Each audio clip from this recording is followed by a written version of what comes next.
1971년 미국에서 태어난 라이언 화이트라는 소년이 있었습니다.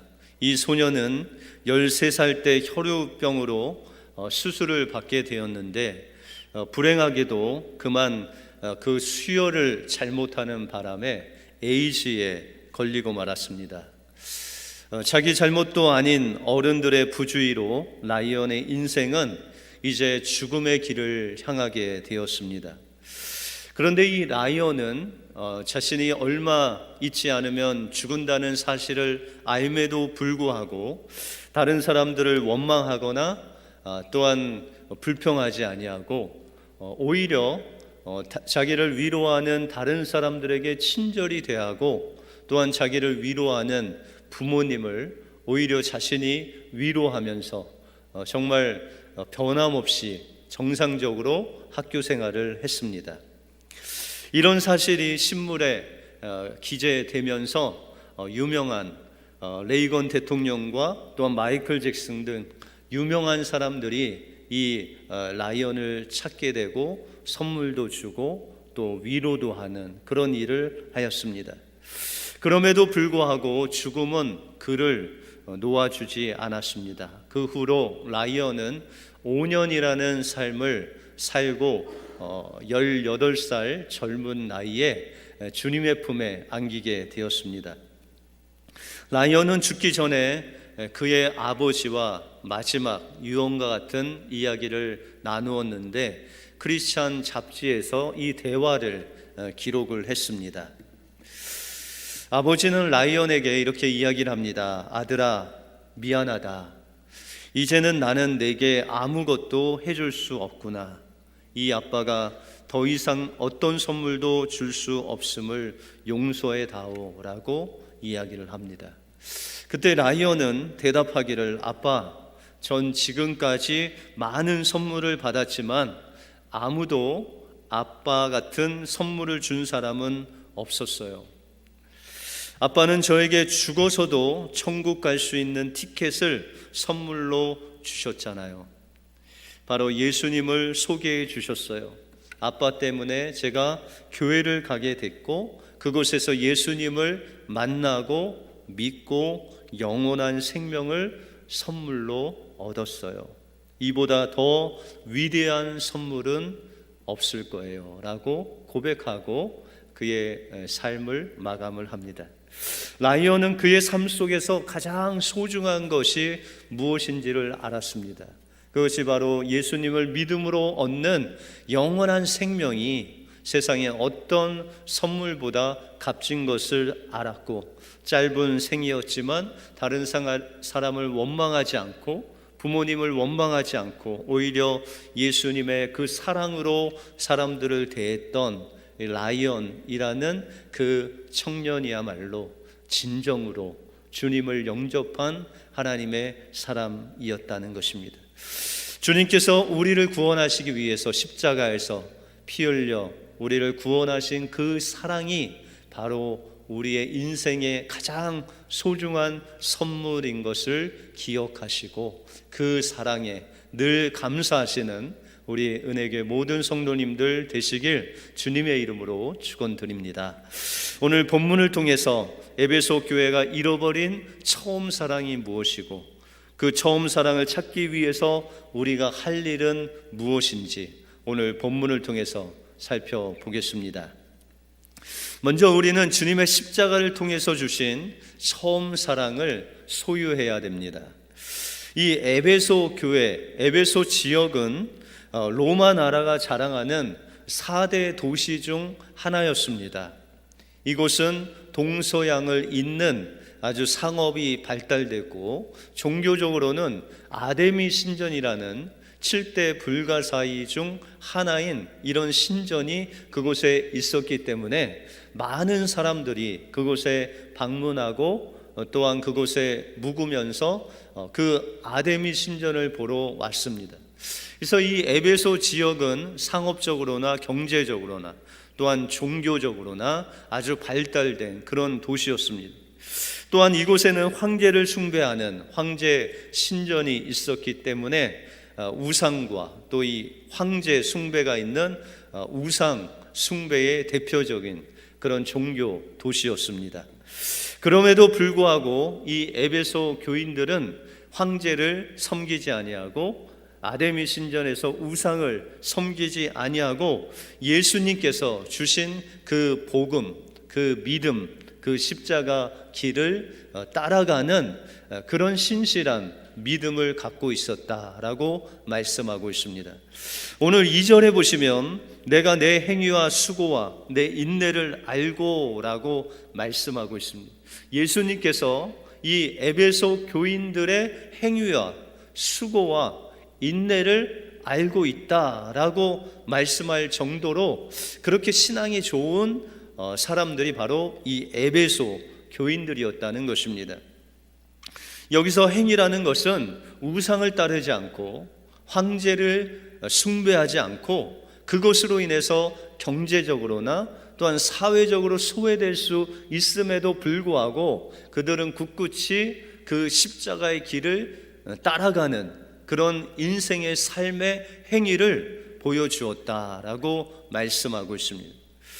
또한 여기서 그들이 수고를 했다라고 하는데 여기서 수고라는 것은 그냥 입으로만 무엇을 이야기하는 것이 아니라 우리의 손과 발을 동원해서 일을 하는 것이 수고라는 것입니다. 여러분들 룻기서에 보면 룻이 그 시어머니 나오미를 쫓아서 베들레헴으로 갑니다. 여러분들 홀 시어머니와 함께 이 며느리 룻이 베들레헴에 가면 고생을 할까요? 평생 풍요롭게 살까요? 그냥 봐도 고생이 그 인생의 앞길에 쫙 깔려 있는데도 불구하고 이 룻은 나이도 젊고 또한 이방인으로서 자기가 살고 있는 그곳에서 젊은 남자를 만나서 그렇게 가족을 이루며 편히 살 수 있는 그 모든 삶을 내려놓고 하나님을 믿음으로 그 시어머니 나오미가 믿는 그 신앙을 가지고 하나님을 섬기는 것으로 인해서 그 모든 수고를 다 감당했다라고 말씀하고 있습니다.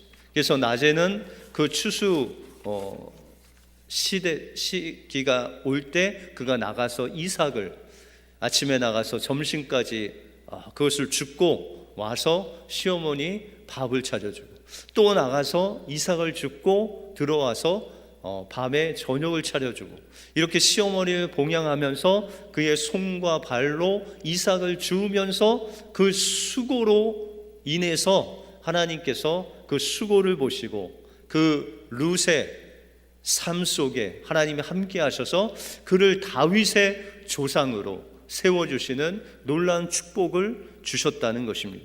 이 사랑의 수고가 바로 하나님을 믿음으로 세상과 타협하지 아니하고 하나님만 바라봄으로 수고함으로 인해서 하나님의 놀라운 그 왕의 족보에 드는 귀한 신앙의 여인으로 자리 잡게 되었다는 것입니다.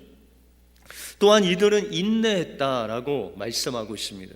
여러분들 하나님께서 이 구약의 믿음의 선진들에게 약속을 할 때 우리 같으면 뭐가 좋을까요? 그냥 캐시가 좋잖아요. 그냥 현찰로 주시면 그냥 빨리빨리 응답해 주시면 좋은데 하나님께서는 꼭 약속 어음으로 주세요. 여러분들 아브라함에게 아들이 있을 것이다 라고 약속하셨잖아요. 그죠? 그러면은 바로 주시면 좋잖아요. 현찰로 그렇게 약속하시고 이삭도 주시고. 그런데 여러분들 이삭을 얻기 위해서 몇 년이 걸렸죠? 무려 25년이라는 세월이 걸렸다는 거예요. 분명히 약속하셨는데 약속 어음을 받았는데 그게 결제되기가 25년이라는 세월이 걸렸다는 것입니다. 그 하나님의 시간, 그 카이로스 시간에 하나님께서 그것을 이루시는데 그 25년 기간 동안 우리는 믿음으로 무엇을 해야 돼요? 인내를 해야 된다는, 이 기다리는 시간이 바로 인내라는 것입니다. 이것을 에베소 교인들이 했다라고 말씀하고 있다는 것입니다. 그러면 이렇게 에베소 교인들이 하나님께서 그들에게 주신 그 은혜로 말미암아 이런 수고와 행위와 또한 인내로 하나님 말씀을 기다린 놀라운 은혜를 그들이 받았는데, 그러면 이런 행위들이 어디서부터 나왔을까요? 여러분들 4절에 보시면 그러나 너를 책망할 것이 있나니 너의 처음 사랑을 버렸느니라 라고 말씀하고 있습니다. 이런 처음 행위, 다시 말해서 하나님 앞에서 행위와 수고와 인내로 주님의 오심을 기다리면서 그의 신앙을 정조를 지키면서 나갔던 그들의 행위, 이 처음 행위는 처음 사랑을 통해서 그들의 삶 속에서 나왔다라고 말씀하고 있습니다. 이 처음 사랑은 무엇일까요? 여러분들, 이 사랑은 남녀 간에 하는 에로스 사랑이 아니었습니다. 친구 간에 하는 그런 필로스의 사랑도 아니었습니다. 하나님께서 처음으로 우리에게 주신 예수 그리스도를 만나고 그 거듭남을 경험할 때 우리 마음속에 부어주신 그 사랑은 바로 하나님 사랑인 아가페 사랑, 그 처음 사랑을 우리 마음속에 부어주셨을 때 그 사랑으로 말미암는 행위가 바로 그들의 행위와 수고와 인내를 낳게 되었다라고 말씀하고 있습니다. 그래서 요한복음 3장 16절에 보시면 하나님이 세상을 이처럼 사랑하사 독생자를 우리에게 주셨다. 그 사랑이 바로 하나님의 사랑, 아가페 사랑이라는 것입니다. 그 사랑은 용서하지 못할 사람을 용서하고 사랑할 수 없는 자를 사랑하고 우리가 잠시 있었다 없어지는 그런 사랑이 아니라 과거에도 우리를 사랑하셨고 지금도 우리를 사랑하시고 미래도 우리를 사랑하실 영원한 아가페 사랑으로 우리를 사랑하신 그 아가페 사랑을 우리에게 부어 주셨다는 것입니다. 이 사랑이 구약에 나타나는데 출애굽기 12장에 보시면 하나님께서 이스라엘 백성들 출애굽시킬 때 애굽을 10가지 재앙으로 망하게 하십니다. 근데 이 마지막 재앙이 무엇이냐? 그것이 바로 초태생 또한 장자의 죽음이었습니다.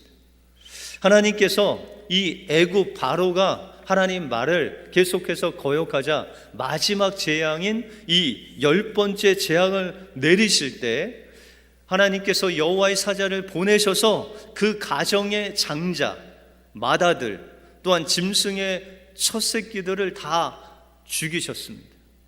그런데 하나님께서 이스라엘 백성들에게는 은혜를 주셔서 그 지역을 구별하시고 어린 양을 잡아서 그 피를 문 설주와 그 임방에 이렇게 바르면 여호와의 사자가 그 초태생과 장자를 죽이기 위해서 왔다가 그 피를 보고 그 집은 넘어가는 유월절의 은혜를 이스라엘 백성들에게 베푸셨다는 거예요. 그 다음 날 이 유월절이 지난 그 아침에 애굽에 곡하는 소리가 들렸는데 바로의 장자로부터 맷돌 가는 여인의 그 아들까지 모두 죽는 그런 엄청난 심판이 있었다는 것입니다. 다시 말해서 예수 그리스도께서 그 십자가에서 우리가 죽어야 할 그 모든 것들을 다 담당하셨다는 거예요. 여러분들, 예수님께서 가시면류관을 쓰실 때 그 가시로 인해서 머리에서 피가 흘렸습니다. 우리의 생각으로 우리의 머리로 지은 그 모든 죄악들을 사해 주시기 위해서 가시면류관을 쓰셨고, 여러분들 등에 로마 병정들 통해서 책찍으로 맞으실 때 그냥 그 책찍이 그냥 가죽으로 돼서 그냥 가죽으로 톡톡 때리는 그런 멍드는 그런 책찍이 아니라 그 책찍 끝에는 쇠 꼬챙이가 있어서 나무로 된 것이 있어서 그것에 맞으면 돌면서 그 살을 파고 들어갑니다. 그리고 그 책찍을 뽑아낼 때 그 쇠가 돌면서 나오면서 그 살이 다 파여져 나옵니다. 예수님께서는 이 우리의 몸뚱아리로 지은 그 모든 죄악을 사하시기 위해서 그 모진 채찍으로 그 등과 그 엄청난 그 살이 패이는 고통을 당하셨다는 것입니다. 주님께서는 우리의 손과 발로 지은 그 모든 죄를 용서하기 위해서 그 세 개의 못으로 그 손과 발을 못 박혀 피 흘리심으로 인해서 여러분들의 손과 발로 지은 그 모든 죄를 다 용서하셨다는 것입니다. 원래는 우리가 죽어야 되는데, 우리가 가시면류관에 못 박히고 또한 그 채찍에 그 몸이 상해야 되는데, 그 모든 죄악을 다 주님이 짊어지시고 물과 피를 다 쏟으시고 생명을 다하기까지 우리를 구원하셨다는 것입니다. 이것이 바로 주님께서 여러분들을 향한, 에베소 교회를 향한 처음 사랑이었다라고 말씀하고 있다는 것입니다. 그런데 오늘 본문에 보시면 아쉽게도 이 에베소 교인들이 시간이 지나면서 그 주님의 사랑을 멀리 차 버렸다라고 말씀하고 있습니다. 그러면 어떻게 하면 우리가 그 주님의 처음 사랑을 회복할 수 있겠습니까? 오늘 5절에 보시면 그러므로 어디서 떨어진 것을 생각하고 회개하여 처음 행위를 가지라. 만일 그리하지 아니하고 회개치 아니하면 내가 내게 임하여 내 촛대를 그 자리에서 옮기리라 라고 말씀하고 있습니다. 여러분들, 에베소 교회에서 예수님께서 말씀하시기를 어디서 그 처음 사랑이 떨어진 것을 너희가 생각하라 라고 말씀하고 있습니다. 원래 그 주님께서 주신 그 사랑을 가지고 그렇게 처음 행위를 나타냈는데 언젠가부터 그들에게 있는 그 처음 사랑이 떨어져서 없어졌다는 거예요. 여러분들, 우리가 죄라고 할 때 그 죄의 단어를 보면 하말티아라는 단어를 쓰는데 그것은 이 표적을 빗나갔다라는 것입니다. 여러분들, 이 표적은 뭐냐면 하나님께서 우리를 향하신 하나님의 뜻, 하나님의 말씀, 또한 하나님 자신, 예수님 자신이 바로 우리의 삶의 관역이자 우리의 삶의 목적이 되어야 된다는 것입니다.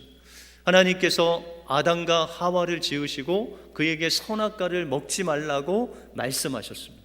그 선악과를 먹는 날에는 너희가 정령 죽으리라 라고 말씀하셨습니다. 이 말씀, 하나님의 말씀이 관역이고 그것을 벗어나면 우리가 죄로 인해서 죽을 수밖에 없다는 것입니다. 그런데 이 에베소 교인들이 주님을 향한 그 사랑, 예수님께서 그에게 주신 그 사랑, 예수님이 관역 되신 그 주님을 바라보며 살아야 되는데 그들에게 환난과 어려움과 또한 거짓 선지자들이 몰려오면서 그들에게 일이 생겼습니다. 거짓 선지자를 분별하고 말씀으로 이것이 하나님의 뜻인가 아닌가를 분별하면서 그 교회를 지켜야 됐어요. 여러분들, 예수 믿고 나서 교회 생활을 하면서 봉사하시잖아요. 그죠? 뭐 주방 봉사도 하시고 차량 봉사도 하고 여러 가지 일을 하시는데 처음에 어떻게 그 일을 하셨어요? 이 에베소 교인들과 같이 처음 행위와 같이 정말 주님께서 우리에게 주신 그 사랑을 바라보면서 견딜 수 없어서, 이 은혜를 어떻게 갚을 수가 없어서 정말 주님 앞에 내 몸을 들여서 봉사합니다 하는 마음으로 봉사하셨잖아요. 그죠? 그러니까 이 봉사를 하는 게 힘들지가 않았어요. 왜요?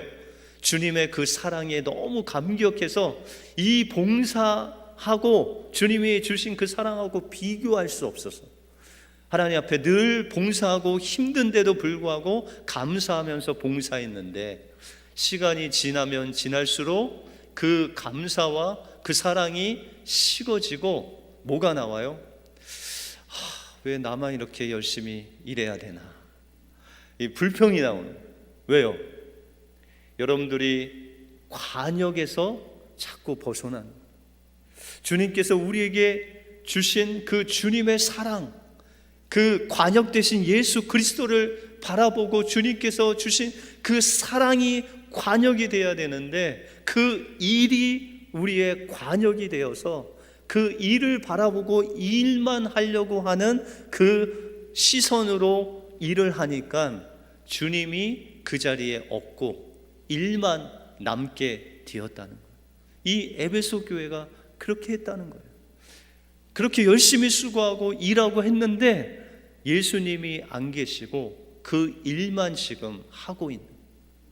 그래서 주님께서 그 처음 사랑이 어디서 떨어졌는지, 네 관역이, 너의 그 사랑의 관역, 그 일의 관역이 어디에 있는지 다시 한번 생각하고 회개하라라고 말씀하고 있습니다.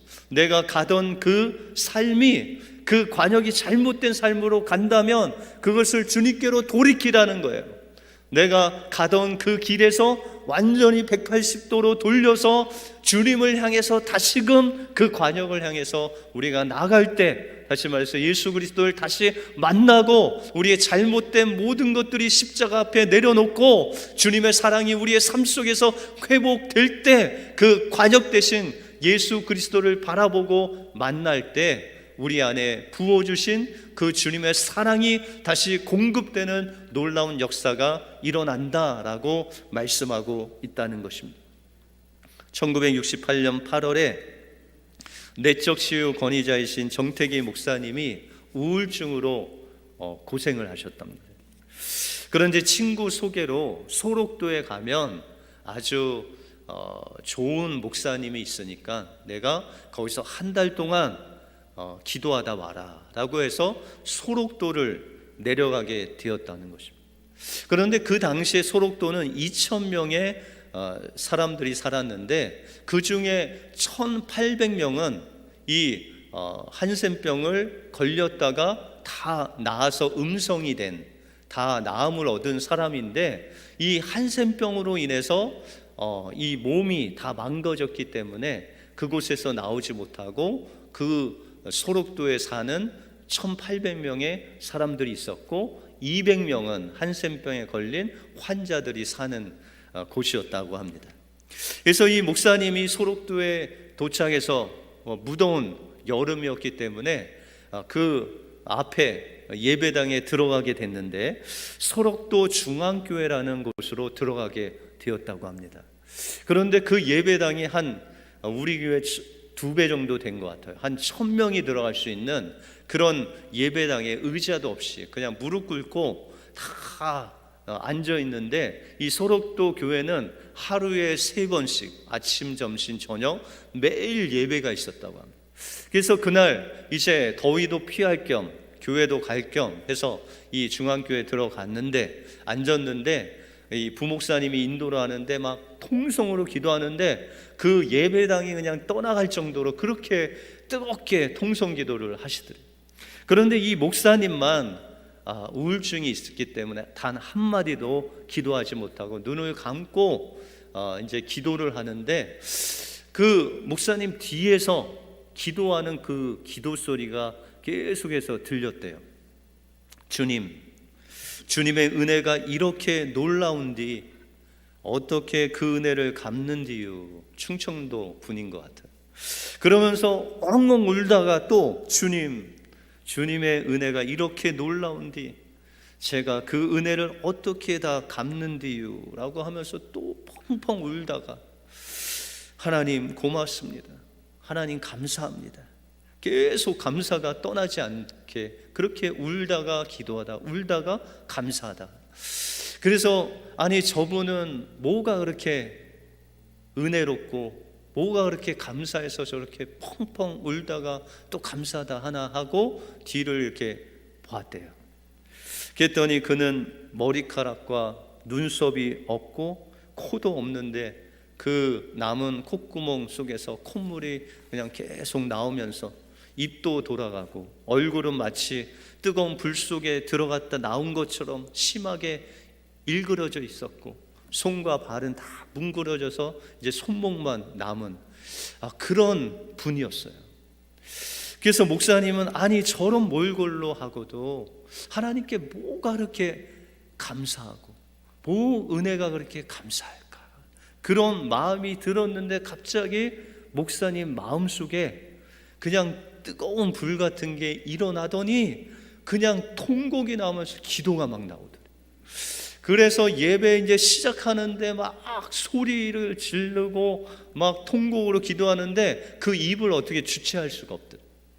그래갖고 어떻게든 이 입은 막아야 되겠고 그 뒤에 앉았던 그 할아버지 바지 가랑이를 잡고 그 바지로 입을 틀어 막았대요. 그래갖고 그냥 끙끙대면서 기도를 하는데 잠시 시간이 지난 것 같은데 그 할아버지가 이 목사님을 툭툭 치면서 일어나시오, 예배 끝나시오 그러는 거예요. 아니 몇 분 기도한 것 같은데, 몇 분 울면서 그냥 입을 틀어막고 기도한 것 같은데 벌써 90분이 지나서 그 1000명의 사람들이 다 가고 예배당에 그와 그 다음에 그 할아버지는 왜 못 갔냐면 자기 바지가랑이를 입에 넣고 있기 때문에 이 할아버지가 가지도 못하고 기다리고 있었다. 그래서 그 바지를 그냥 꺼내시더니 가시더래요. 근데 이제 뭐 걸어갈 수가 없으니까 이렇게 손과 발을 기대면서 가시는데 목사님이 그 남자분을 따라가서 물어보았어요. 저기요, 실례하지만 제가 아까 기도하는데 아니 할아버지께서 그렇게 뭐가 감사하고 뭐가 그렇게 은혜 주신 거 감사한데 뭐가 그렇게 감사할 제목이 많습니까? 라고 물었답니다.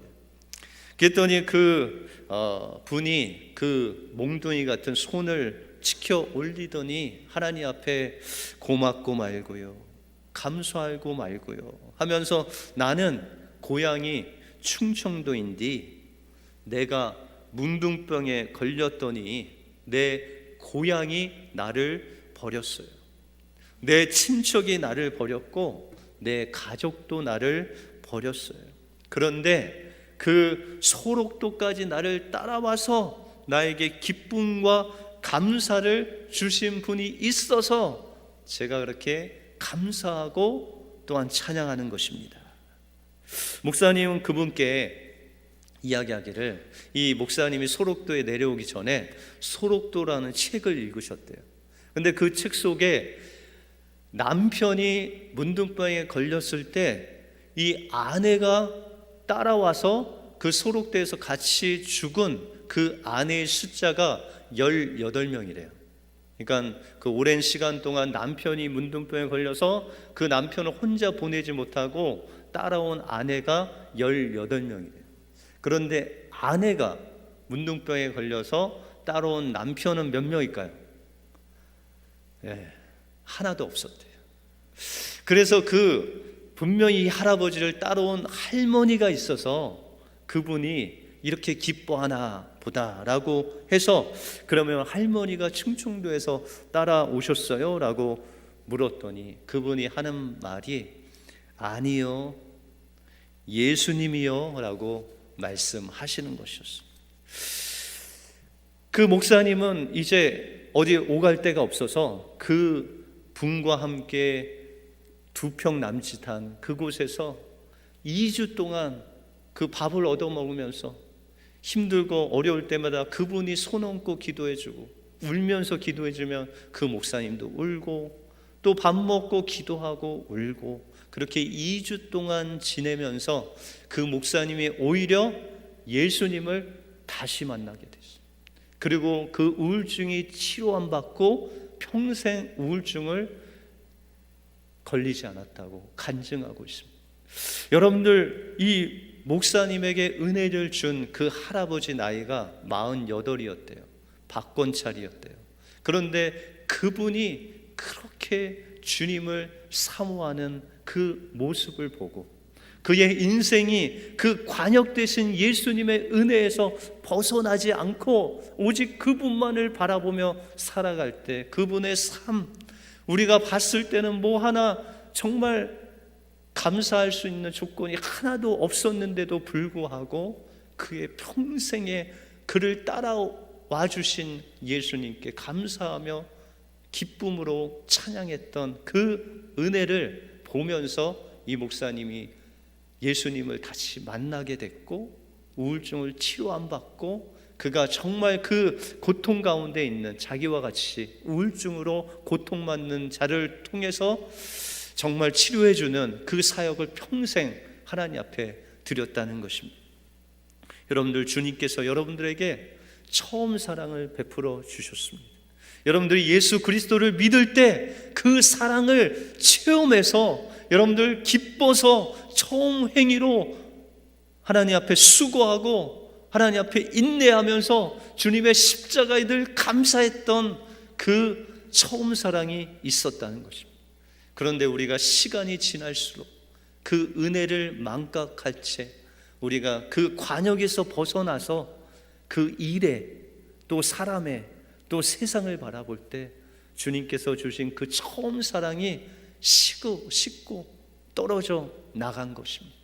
그러므로 우리는 다시 한번 우리의 삶을 돌아보고 그것이 어디서 떨어진가를 생각하고 우리의 관역 되신 예수 그리스도, 우리에게 그 핏값 주고 우리를 사신 주님의 그 사랑을 다시 한번 바라보면서 하나님 그 사랑에 감격해서 그 박권짜리 하나님 앞에 감사하며 은혜로 섬겼던 것 같이 하나님 우리를 여기까지 따라오시고 나에게 기쁨과 사랑으로 함께 하신 그 주님께 평생을 감사하며 살아가기를 원합니다. 여러분들 예배 끝나고 한 주간 동안 매일 하나씩의 감사의 제목을 하나님 앞에 고백해 보시기 바랍니다. 여러분들에게 주셨던 주님의 그 사랑에 감격해서 매일매일 하나님 앞에 감사해 보시기 바랍니다. 하나님께서 그 감사의 그 통로를 통해서 다시금 관역 되신 예수님을 만나게 하시고 다시금 관역 되신 예수 그리스도의 사랑이 여러분들 심령 속에 부어져서 그 처음 사랑을 회복해 될 줄 믿습니다. 그 은혜가 여러분들 삶 속에 마음에 부어지시길 주님의 이름으로 축원드립니다. 기도하겠습니다.